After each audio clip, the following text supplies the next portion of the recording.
Hello friends, কেমন আছো সবাই? সবাইকে জানাই শুভ দুপুরের শুভেচ্ছা। আজকে আমি বাজার থেকে নিয়ে এসেছিলাম কলমি শাক আর পুঁটি মাছ।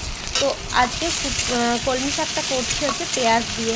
প্রথমে লঙ্কা কড়াইয়ের পর লঙ্কা চিড়ে দিয়েছিলাম আর পেঁয়াজটা ফোড়ন দিয়ে দিয়েছিলাম।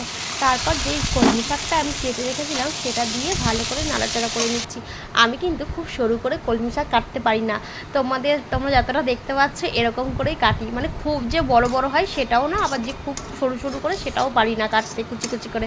তো যেমন পেরেছি আর কি হয়েছে। দেখো কলমি শাক ভাজা হয়ে গেছে তোমাদের সঙ্গে গল্প করতে করতে।